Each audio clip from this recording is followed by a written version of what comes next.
Hi everyone, welcome to the panel. We're just waiting for all the participants to get into the Zoom and then we'll get started. We're almost at close to 100 participants already, so we'll just wait for maybe 30 seconds before we get started.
Okay, I think as people file in, we are going to get started. Super excited to have this panel, and I'll introduce some of the panelists.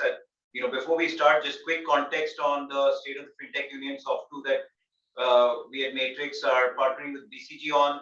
The process has been that we sent out a survey to all the FinTech practitioners across the ecosystem, across startups and incumbents.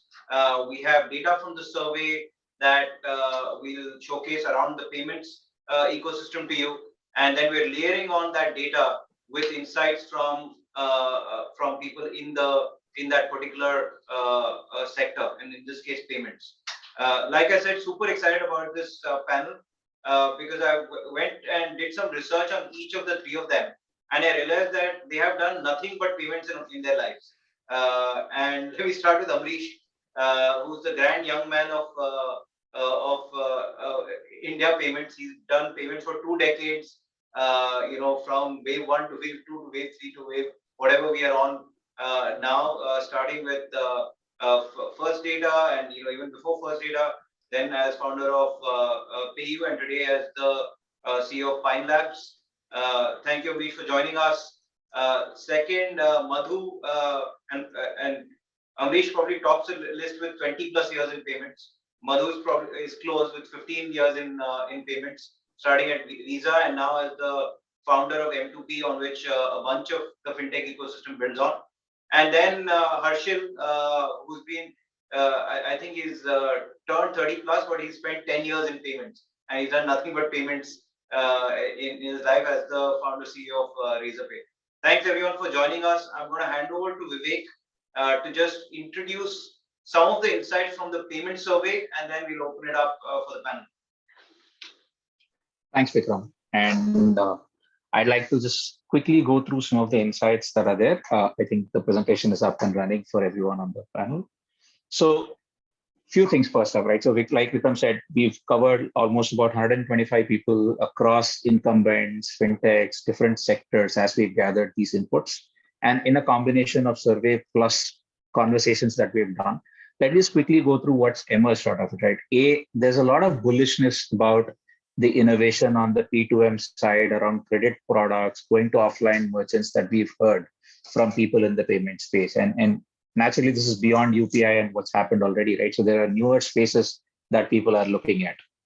The other interesting thing that came up when we started talking about sustainability is, payments as an industry within the fintech landscape is kind of leading in terms of where people are seeing that the paytechs are relatively better placed on the paths to profitability.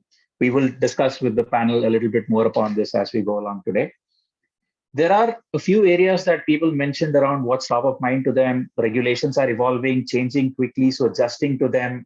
Handling the competitive intensity, it's quite huge in the payment space. A lot of players coming in, so competitive intensity is top of mind, and finally, cost of acquisition. These are the three things that people reflected on as top of mind for them as they think about their sector and what's happening.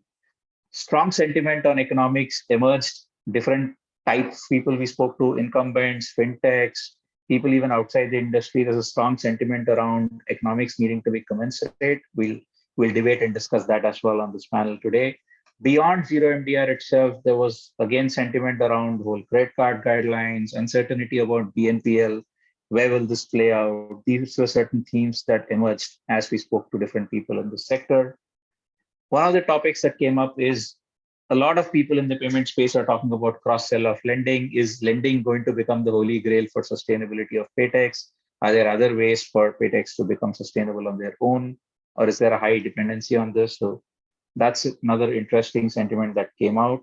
Almost 68% of the paytechs reflected that they're looking at alternate revenue sources beyond payments. Governance is an area that we've heard consistently as we went through a lot of conversations about the need for strong governance. And also, as we went through these conversations, we heard about how people reflected that there are certain fintechs and paytechs who have done this really well, but at a larger ecosystem, this probably need to double down on, as you can see on this slide, a lot of attention to the board in terms of independence, composition, and how that dovetails into internal governance. Let me pause there and actually take the slides off because I know a lot of you are here to listen to the panelists more than to listen to me presenting slides.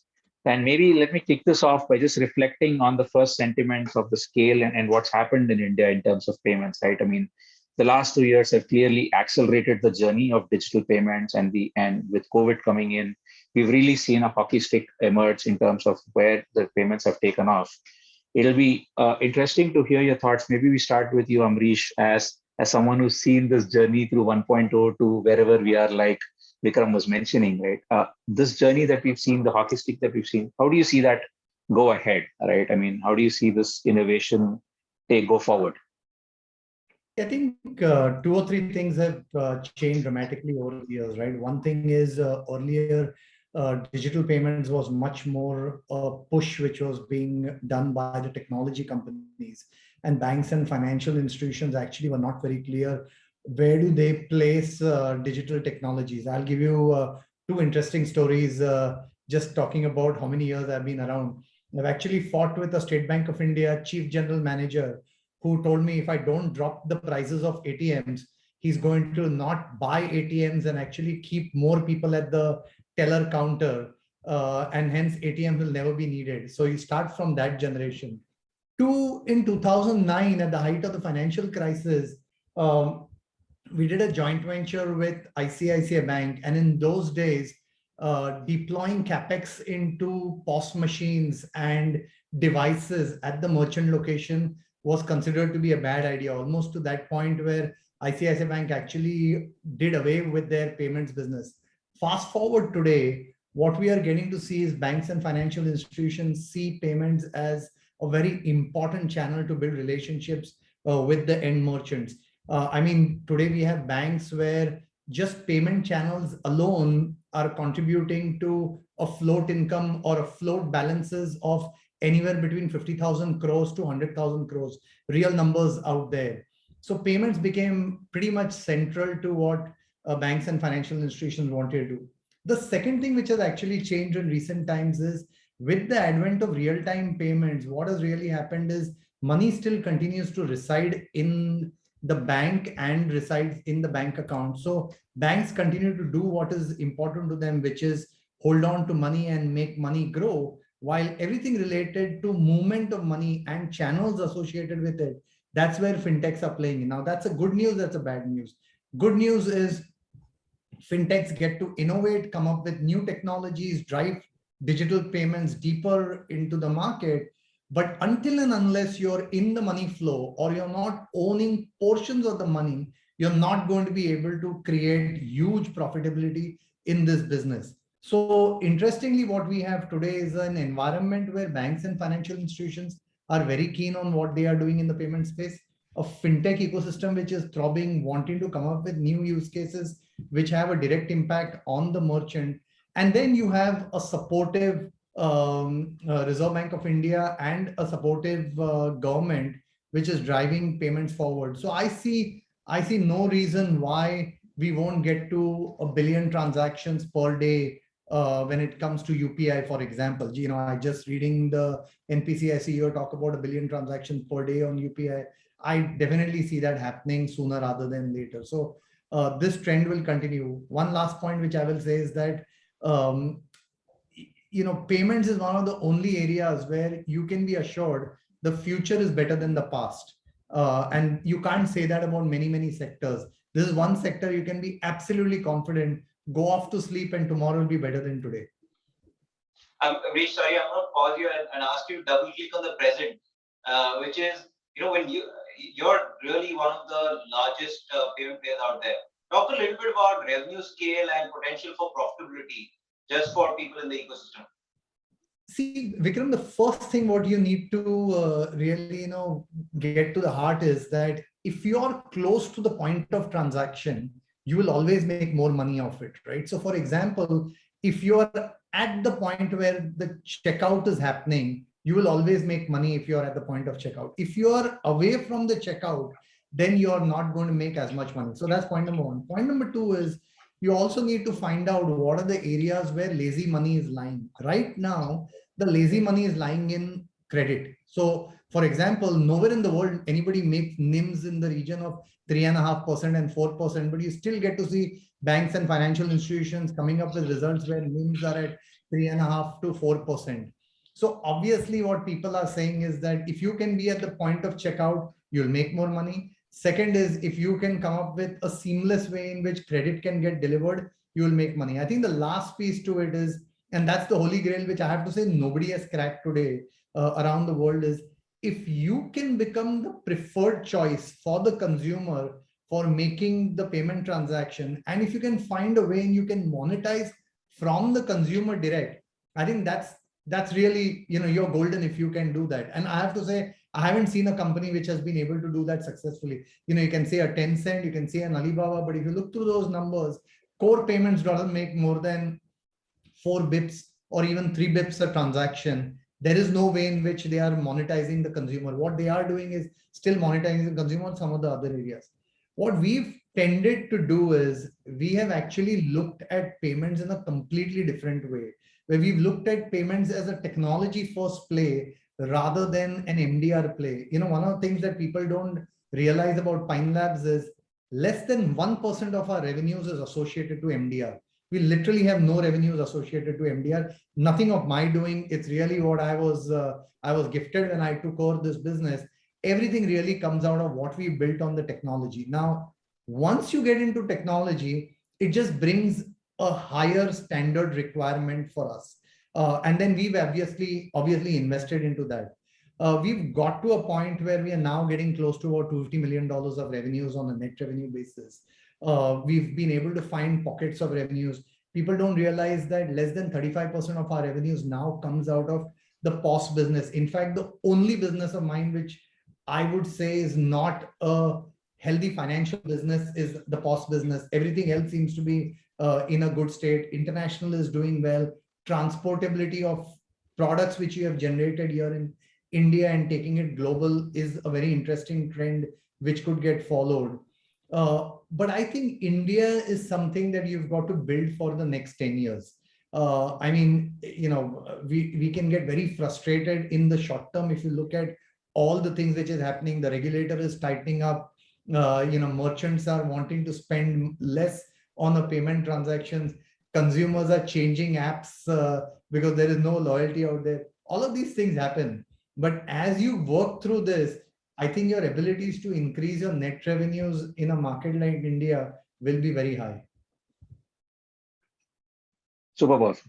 So Harshil, if I may bringing you in on the next question, and let me just bring up the slide again for reference point, right? So we saw how the survey respondents were reflecting on payments being better placed in terms of sustainability and closer to profitability. And a part of that is also because of the scale and the maturity of the business that some of the players like you and all three of you, in fact, on the panel have achieved, right? So can you reflect a little bit about the learnings and the journey that it has taken and what has it taken to get to this kind of scale and closer to profitability? Yeah, sure. I think payments is a scale business and everybody knows that because by default, it's a low margin business. So the only way to hit profitability and generate significant amount of revenue is when you have significant scale. For us, that like the primary drive on and scale up in the last 3-4 years came from the distortion of SMEs that have happened in a massive way in the last 2-3 years, especially driven by the pandemic. It started with demonetization, it scaled up further because of GST, but the pandemic really scaled it up massively where no small business could say that, hey, I don't want to accept digital payments at all. And I think that drove the payments became a foot in the door with an SME. And to what Amrish said, it allowed you to add a lot of products around you, right? Once you get into that door with payments, there's an opportunity to add a lot of stuff around it. And that creates a lot of value for the fintech and companies like us. To give an example, and in terms of numbers, right? Like pre-pandemic, about 80% of our revenue and volume would come from enterprises. Even though we were always startup first, we were always SMEs first, and we were the de facto choice for most startups and internet business in the country. The actual volume aggregated put together didn't amount to more than 20% and consequently revenues. But in the pandemic, that situation flipped, where today more than 55% of our volumes and revenues comes from SMEs. And this is because a large number of these small businesses went online, started accepting digital payments, and they just don't need an API like a large enterprise does. They need solutions around payments. And I think that has been the evolution of payments, at least in the online world, where it started as an infrastructure play with as simple as just providing an API and access to payments, which is what banks and some of the early fintechs started doing. I think it evolved towards a product play where they just don't need APIs, but they need an entire product solutioning around it. To give an example, things like link-based payments, things like invoice-based payments, things like button-based payments, and stuff like that scaled up because a small business just want to accept digital payments and they don't have a tech team or a tech engineer who can do the implementation for them, and the margins go up. I think what we are entering now is an era of what we call experience-based payments, where people just don't want solutions or product solutions, but they want you to control the entire experience. Things like one-click checkout and BNPL fall in that umbrella, where you just don't do provide just payments to the end customer through your platform, but you actually solve for the entire experience that the customer faces while making the payment. And I think the end goal for, of course, at least payments is one domain where you don't try to maximize the amount of time people spend on your platform. You try to minimize it. The best payment experience is the one which is completely invisible, where the customer comes in, does the payment as soon as they can, and they move on to the next step, because this is a step that everybody hates, right? So I think the last 5 years we have reduced significantly the amount of time people spend on completing a transaction, and I think we are headed towards the future where that time could be hitting as close to zero, where you come in and you are underwritten, or you are or we know your instrument and you are authenticated through tap and pay, for example. In the offline world, in the online world, there's various forms of authentication besides the OTP, and we reduce the amount of time the customer spends on that. And as you start building more of these product innovations, like reducing the amount of time the customer spends to providing more value add in terms of products and experience layers you can build around it, I think the opportunity to make margins around payments increases significantly. And I think that's one of the fundamental reasons that even though it's a thin margin business, there is an opportunity to constantly expand those margins. So to give an example, to give a view of Razorpay, right? We today process close to around $80 to $90 billion of volume through our platform annually. And even at a conservative estimate of 30-40 bips margin, that becomes a significant revenue pie for us to tap into. And given we are B2B, it allows a company to become self-sustainable just on the back of payment revenues. Then everything else you build on top of it becomes additional and allows you to scale further from there. Awesome. Actually, reflecting on that scale, sorry, Madhu, do you have something to add? No, perfect. Okay. So reflecting on that scale question itself, Madhu, and the need for technology and the experience, and you've been involved in a lot of helping players deliver this experience from your side, right? I mean, one of the things that we also talk about is are the banks ready to support this kind of scale, and is there a bottleneck in terms of infrastructure, etc.? and different banks are at different maturity. Can you talk about little bit about that in terms of the scale being sustained at an ecosystem level, and how are you seeing that play out? Yeah, I think the framework with which this needs to be looked at is there are essentially three platform layers, right? There's a system of record keeping or execution, right, which is your core banking, LMS, whatever that is used to keep transaction data or customer sort of system of record.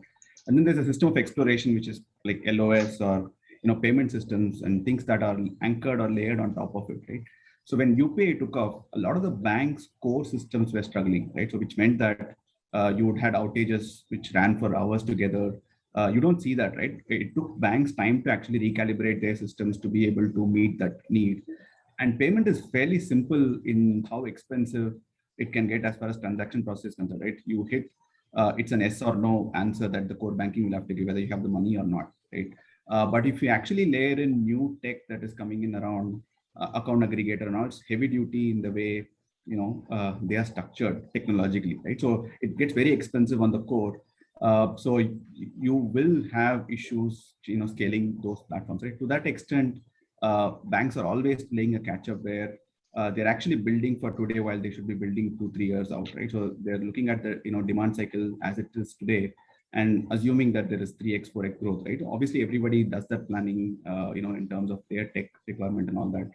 But what's interesting and where the fintech action is actually in systems of engagement, right? So how better experiences can be delivered, how you could actually have a differentiated rewards construct, how data can be used in an underwriting sort of platform. So those have not even got into the bank's infrastructure layer, right? Which is A, heavy duty, B, it has to be nimble. So you'll always be iterative, right? You'll try something out, it doesn't work, you'll have to go recalibrate that and sort of make that work. So there is this two universe that is trying to sort of come together.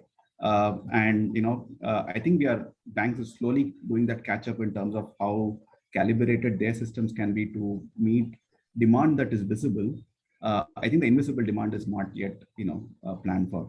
So some of these platforms that are going out at a macro level, whether it's account aggregator or some of the other, to Amrish's point, if it hits 1 billion, transactions a day, is it enough from system readiness standpoint remains to be tested. So what I'm taking away from this beginning part of this discussion is, the scale of your companies is just sort of astounding. And given the scale of the companies, you guys have figured out a way of making revenue, even in sort of a thin margin type business, right? And we'll come back to the point around the future, Madhu. But if one of the things in the survey, and Vivek, if I can ask you to put it up, is the zero MDR versus innovation, right? And one of the questions that we asked is, nobody wants to make a lot of money on payments, but if you don't make enough money on payments alone, then you can't innovate around payments. So 2 questions for you guys. One, you guys are privy to a lot of conversations that are happening. How do you see this evolving? And second, do you think that this zero MDR is actually a barrier to innovation happening within payment, because everyone's looking for other products other than payments? I just can make a quick comment, which is sort of continuing to what I just spoke, right? So I think payment in the last few years have moved from being a necessity to a utility, right? So utility products have very different economics if you look at, right? So mobile data in India went through that 5-6 years ago. So every time there is a utility, there's a profit pool reset that happens. And that's what is happening with payments. Unfortunately, payments is caught in the legacy of the past. This is something that US imposed on the world in terms of how interchange is a 4-party model. UPI is trying to sort of unshackle that. UPI has actually attempted to unshackle that, where there's no money on the core. So can I treat this as a utility where I just, as a merchant, pay subscription fee for availing X volume of transactions in a year, right? That's the piece that maybe Amrish or Harshil should respond to in terms of, is that even feasible, right? But I just believe that this whole interchange play is a legacy of the past that we are still living with, because nobody wants to upset that apple cart and the profit pools that are out there. Look, Vikram, let me try and address this in three different ways, with three different points, right? First of all, see, look at it, what's happening in terms of the telecom sector, and with the spectrums being auctioned every 2 years or whatever, there is a large fee which the government is taking away associated with that. And then at the same time, there is an expectation that the telecom companies keep the cost per call and price per minute extremely low. And the output of that effectively is the amount of drop calls that we get to see in the market. When you try and pressurize the system on all sides, there is obviously going to be an impact on performance, and there is obviously going to be an impact on technology and the technology which comes out of it. I mean, I have no doubt about it. I would love to grandstand this and say, oh no, but we still will get this right and all. So that's one thing which we have to take care of, is that there has to be enough in the system so that technology evolution can happen. We actually invest into newer areas. Let me point out another point, right? Who's NPCI? NPCI is owned by banks. NPCI is not the government. Now, the question which can be begged to be asked here is, why can't one of the Indian startups create an NPCI equivalent? And the only reason why that has not been happening is nobody has the funding to go ahead and invest into a business for the next 3 or 4 years and put 300, 400, 500 million dollars into the play. But the way I see this is, I actually see NPCI as a private body. I don't see NPCI as a government body. And I think some of the startups should go create infrastructure which goes and competes with the NPCI likes. However, that does not happening because there is not enough there is not enough money in doing that. That is what you're really saying about that there is no technology advancement. That's one. The second piece, and which is the even more dangerous piece, is that what happens is when you're living in constraints, the good founders and the good teams try and still struggle and fight and compete their ways out of it. However, there are going to be the bad apples when you're in the constraint. They are going to try and find weaknesses in the system to try and make more money so that the business becomes sustainable. And that is always a bad thing. And one of my great fears is that because of the zero MDR, we are actually fueling business models which everybody knows is questionable, but nobody's stopping that. And it's all coming out of the pressure that you create on somewhere else. So I do think that there is a real need for relooking at the MDR levels in the country. Now, how we make money, what we make money, I don't want anybody to walk away from here and think that it's a bed of roses. Look, we've got to count every cent. We've got to find every penny which is lying in the business somewhere, capture that. Only then you can say that, we are making money on the payment businesses. So it's not easy in terms of what payment companies are doing to get to a state of profitability.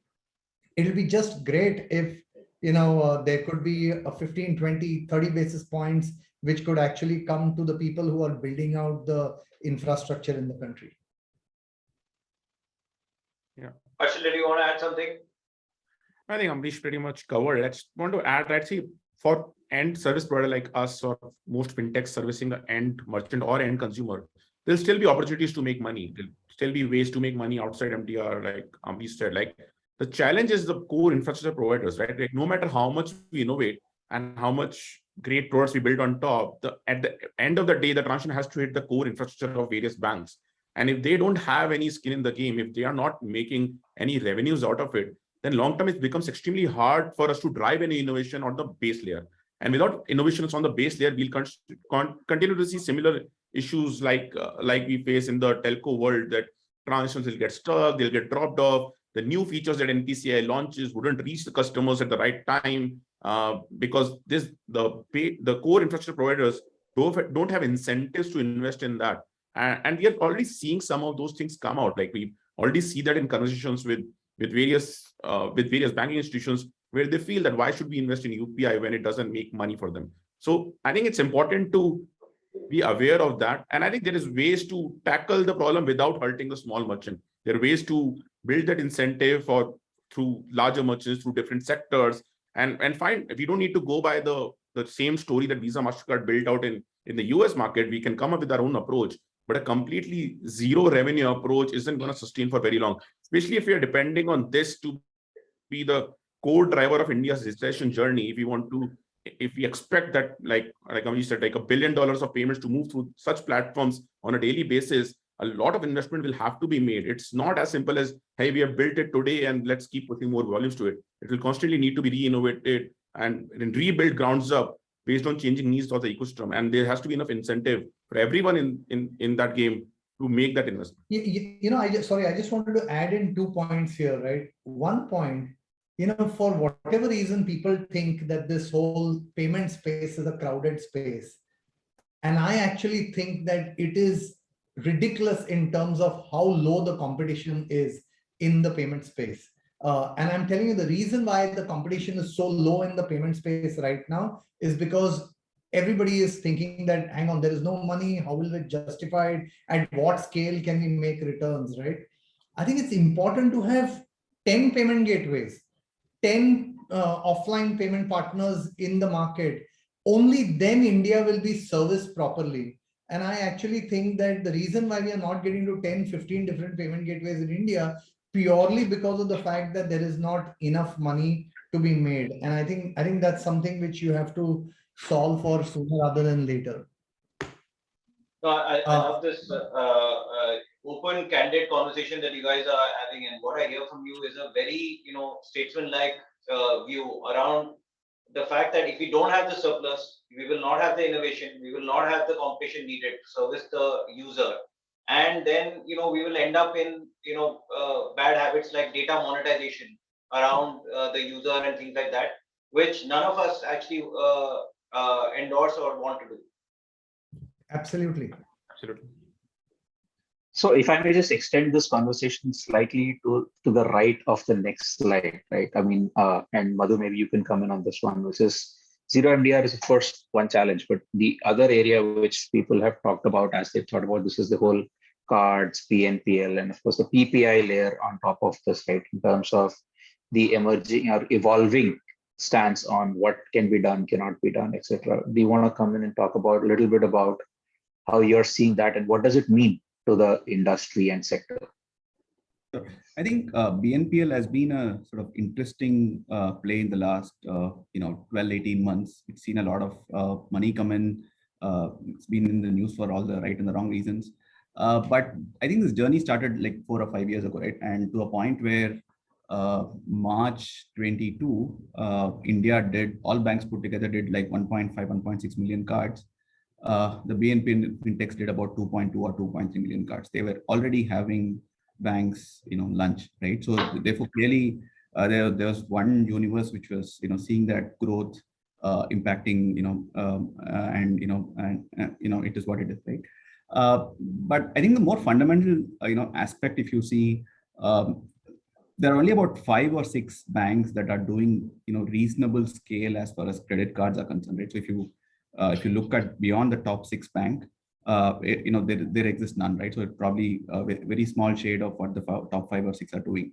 So that's where the gap, that was getting serviced, both at NTC level as well as new pin codes getting added. I saw one of the BNPL providers, catering to or activating about 1,700 new pin codes in the past 6 months, right? Where not even a single credit card or a few credit cards were sort of issued. So I think there is a pent-up demand that is there for a lot of these products, which is why the numbers are also reflecting where, give or take, it's only about 30 odd million unique users on the credit card, base, in a country where there are 400 million plus records in the bureau. Right? So there is some form of credit that has got extended to 400 million people, but credit card as a product has not got extended. Right? So therefore, in what form and shape it will take, whether the PPI was a regulatorily convenient product because it, in the framework in which it was, these products were built out, 2 products kind of came together and sort of lending was rendered on top of it. It did not pass the duct test for whatever reason, so you have some action regulatorily that's going on. We'll have to wait and see how it finally pans out. But the single underlying theme is that consumption credit is not getting met as to what the demand is getting generated. So, Madhu, if I can jump in, I think we all agree that we need some version of credit lines and consumption credit. Otherwise, we can't actually function as the economy.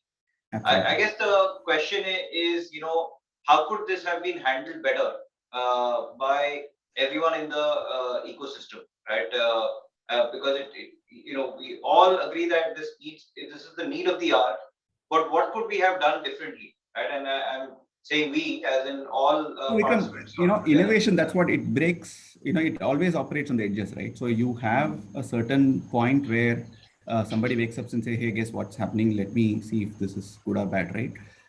I don't think we got to a point where, even from a scale standpoint, some of these fintechs started hitting scale where they were larger than banks. In a way, for the next wave of growth to happen, this regulatory clarity was absolutely important, right? So because you're going to pour in a lot more money, if you are in a zone of uncertainty and there's a dagger on top of your head, there is always going to be this doubt in your mind whether this is going to pass the regulatory test or not. So to that extent, while there may be short-term sort of impact in some of them reconfiguring and figuring out how to take it out, I just feel that it's super important in the medium to long term to have this regulatory clarity, right? That's one. The second piece is from a regulation standpoint, there were a lot of areas where I wouldn't say gray, but these were gaps in the way regulations were constructed. It was not done, sort of, in a manner where different departments within RBI, right? That's the whole reason, right? The lending is with one unit, payment settlement is with a different unit. Now we have a fintech unit within regulator which is actually taking in feedback, right? So I, as an entity, is non-existent as far as RBI is concerned because if I'm not regulated, right? So there wasn't a window for folks to represent, or the industry, actually the fintech industry, to go back and tell the regulator that, hey, you have to read 1 and 2 together and not have conflicting sort of regulations, right? And that's where a lot of the arbitrage, if you will, sort of got created, right? Because you could read one regulation in a certain way and interpret it in that manner until somebody calls and says, hey, guess what? You're supposed to be reading it this fashion.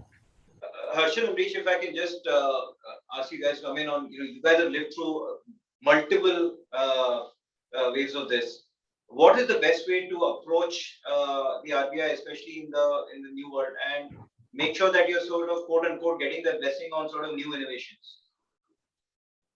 I think one of the things that we're now seeing is that the RBI has set up a separate fintech department. And let me go back to the problem first, right? Like, I think most fintechs, including us, when we start out, we feel that like we have to follow the regulations, or we can keep doing things around it till the regulator doesn't notice, it's fine, right? And I think that approach doesn't work well, especially in the finance world, right? In a lot of spaces, people feel that if it's not written on paper, you can do it. And if somebody asks, you can say, hey, it's not written on paper.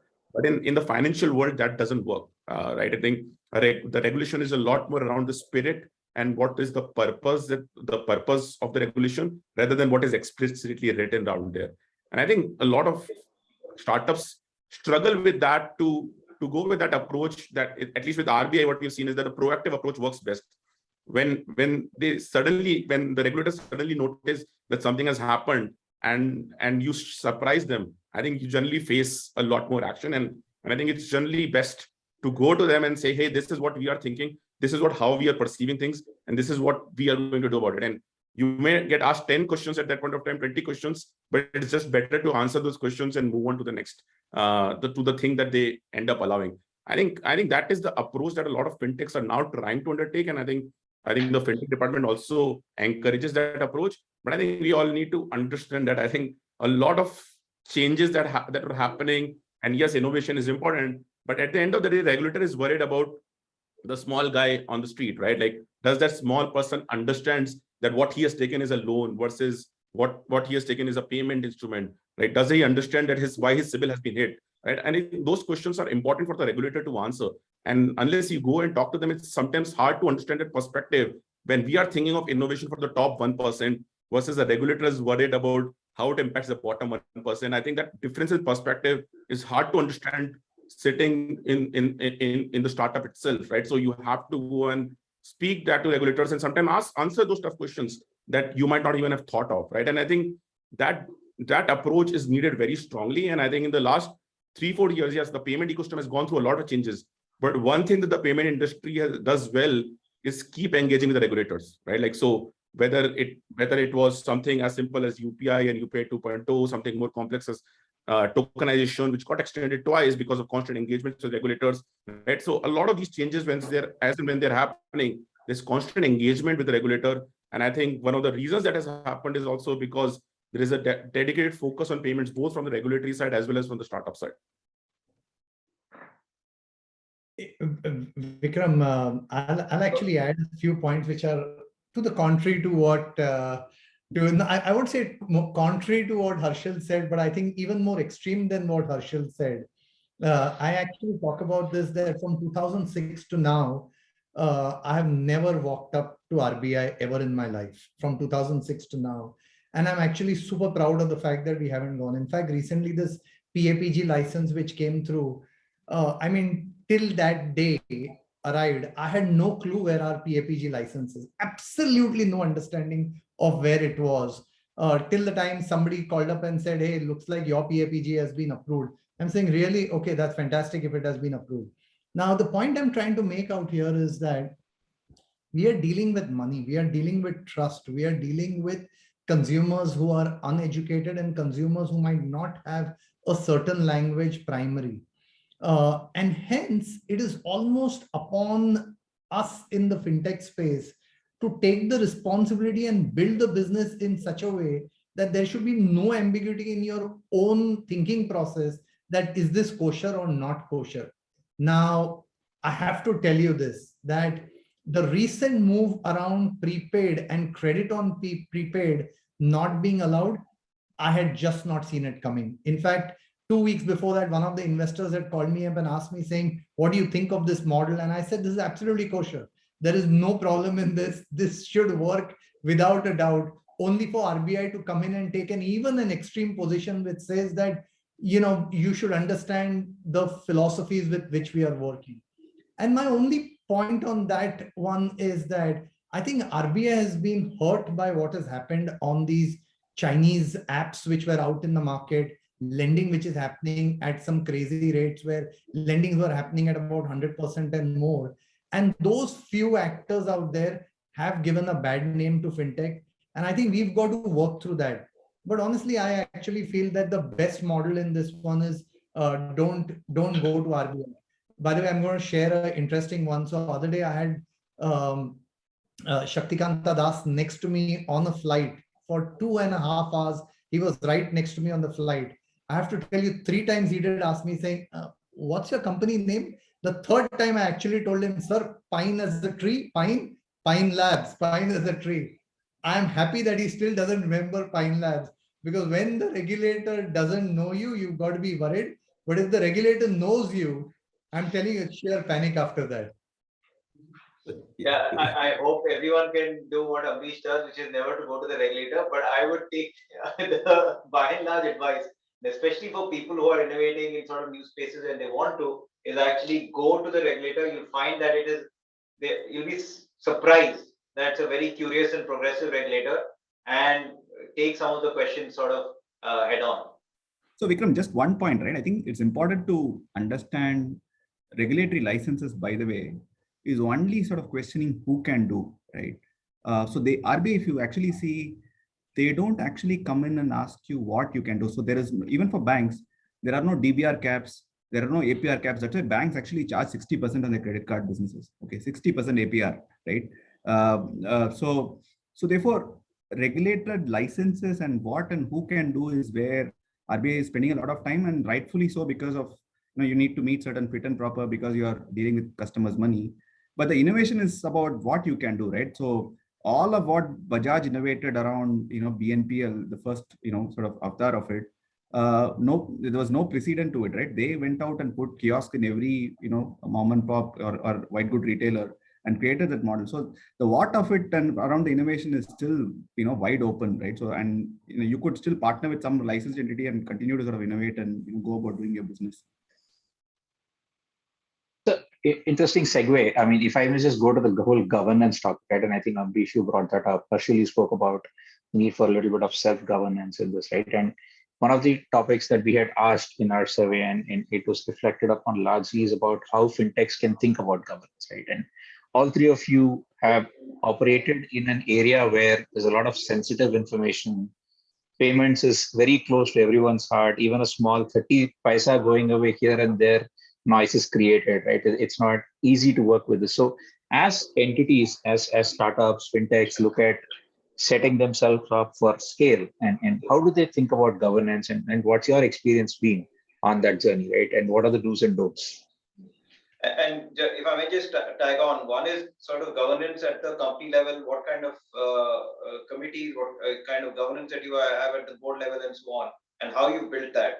And I think the second is this entire issue around data and the sanctity of data.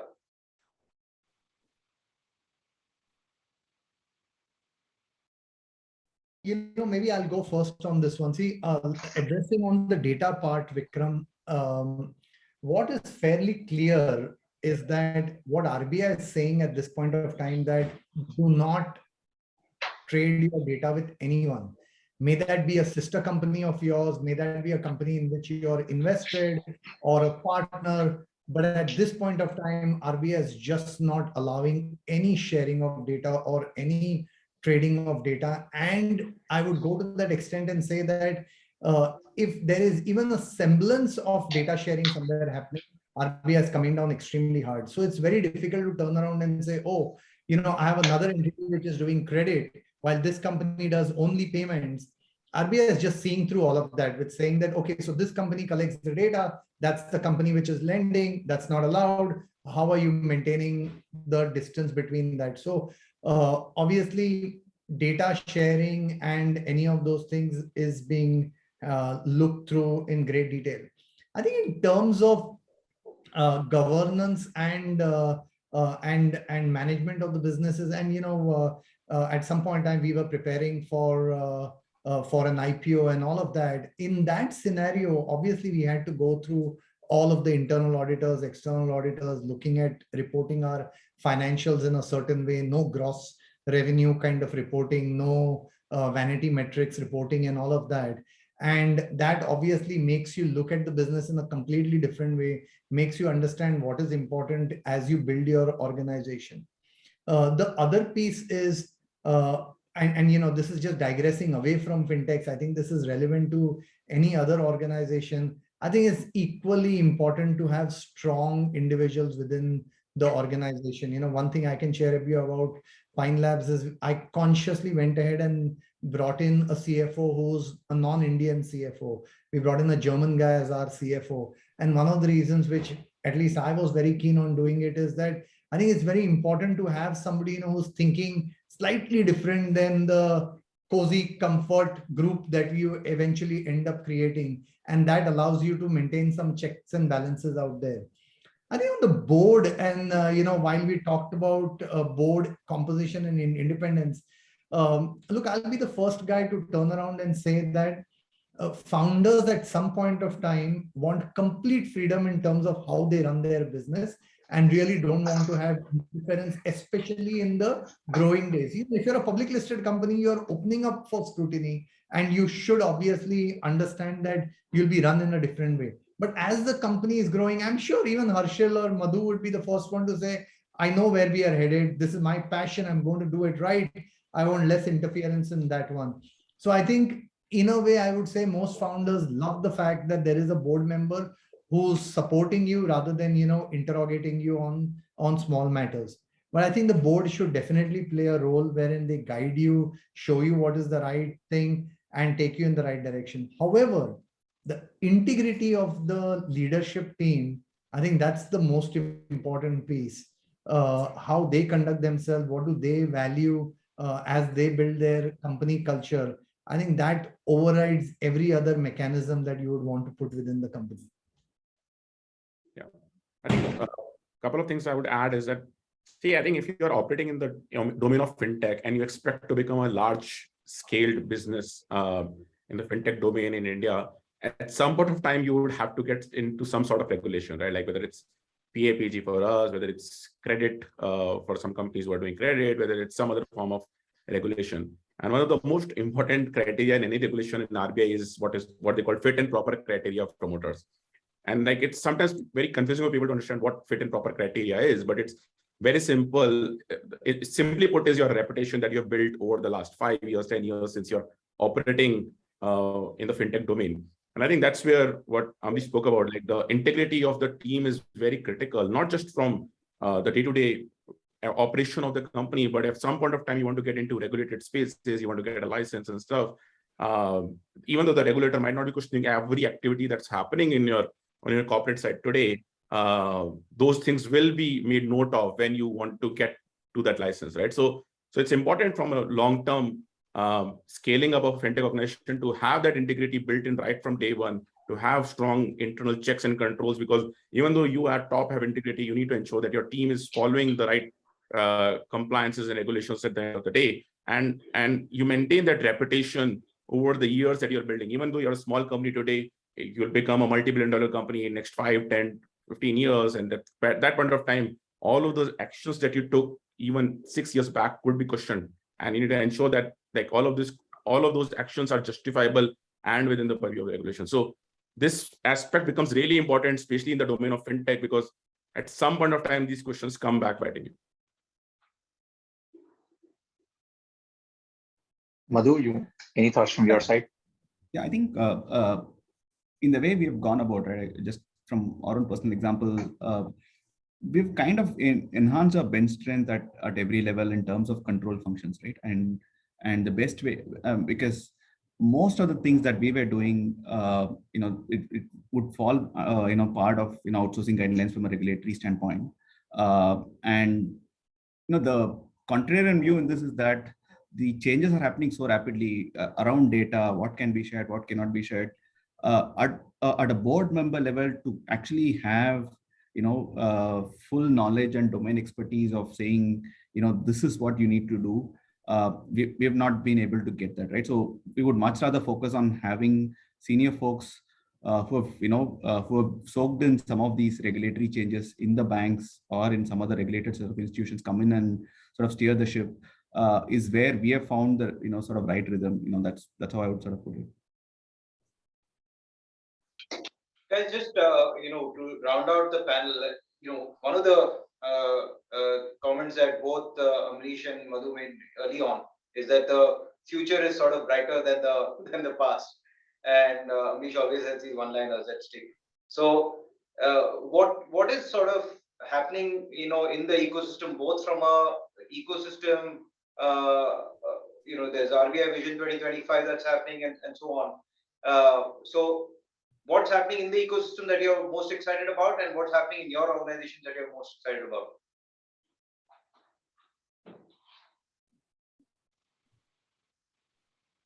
Harshil, why don't you go first? Yeah, sure. So I think on an ecosystem perspective, the UPI has become this fundamental layer on top of which a lot of innovation is happening. And I think now with credit card coming on UPI and everything, I think UPI can become this single financial layer on top of which a lot of financial transactions will happen. Today, we have only seen the consumer to consumer and consumer to merchant payments, but I think a lot of kind of financial flows that happen in the ecosystem can move to UPI as a layer over time, right? I think it has shown to be interoperable. It has shown to be compartmentalized in the sense that you can add credit card to it. Tomorrow you can add BNPL to it. Tomorrow you can add B2B payments to that layer. And I think it can become the single most important consent and authentication layer for financial transactions.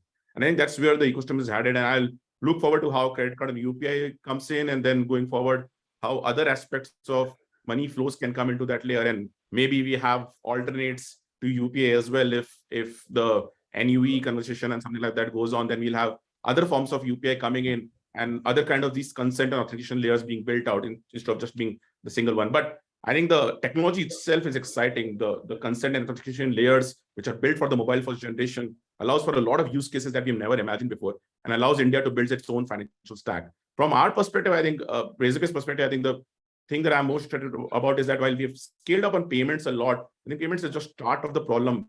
Especially when we talk about our core customer base, which is a tech company or a tech startup, I think payments is just starting of the problem. I think there are a lot of money flows that a business has to do today, which are still done in the old school mechanisms through cash, check, bank transfers. I think that's where we are heading, and how can we digitize the entire aspect of money flows that happen in the org, right? From collection of money to paying paying salaries, paying vendors, paying so many different dispersals that a business has to do, to getting access to credit, to deploying additional funds that you have, and getting that connected together into one single platform. I think that's where we are heading with Razorpay X and Razorpay Capital, along with Razorpay Payments, that we want to get to a point where payments, banking, and lending for an internet business can happen on one single platform. So I think those are the two directions I would focus on. Madhu, would love your take on this, and especially, given that UPI might be growing global, you're definitely going global. What can sort of India payments teach the world?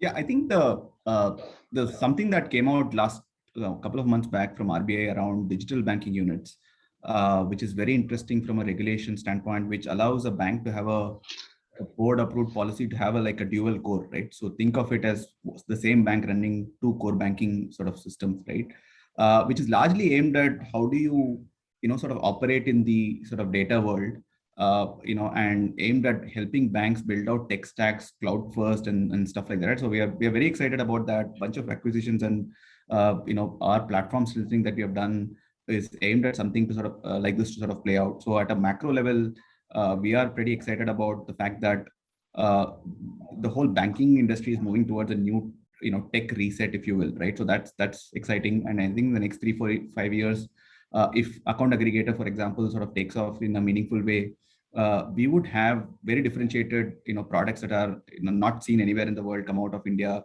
You could virtually have a customer line assigned and consumed almost on the go without even realizing that the new credit got originated in the back end. So that's the excitement that to which we are building out, and we believe that India is sort of moving and in that direction. Organizationally, we have kind of got to a point where we're looking at markets adjacent to where India is. We are active in Southeast Asia. We are very active in MENA. A bunch of these markets are really promising. They are few years behind India, so that it kind of gives us a ringside view of what we went through in India to actually sort of play out. So that's what our teams are busy with respect to how we can activate some of these new markets.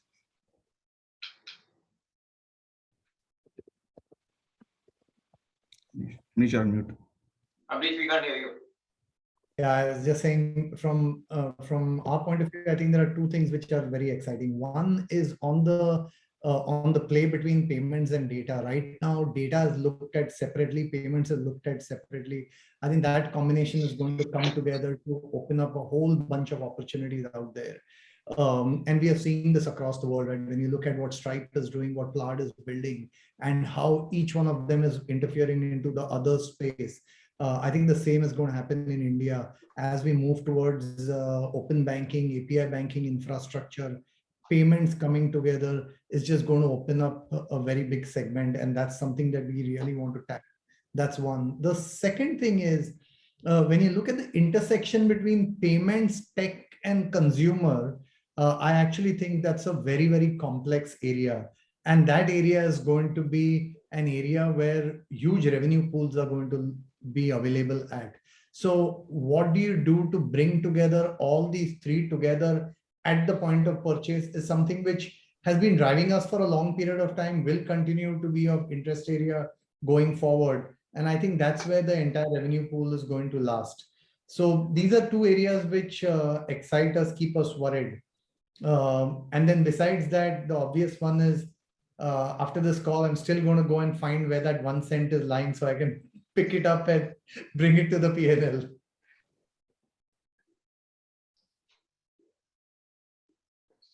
Guys, I think with this panel, we can keep going forever. I just want to thank everyone for a fantastic, candid panel.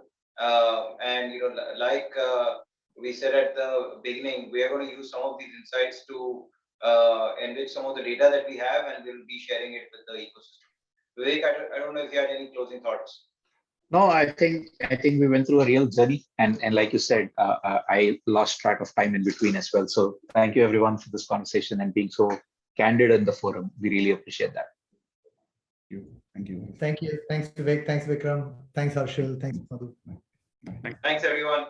Thank you everyone for joining us.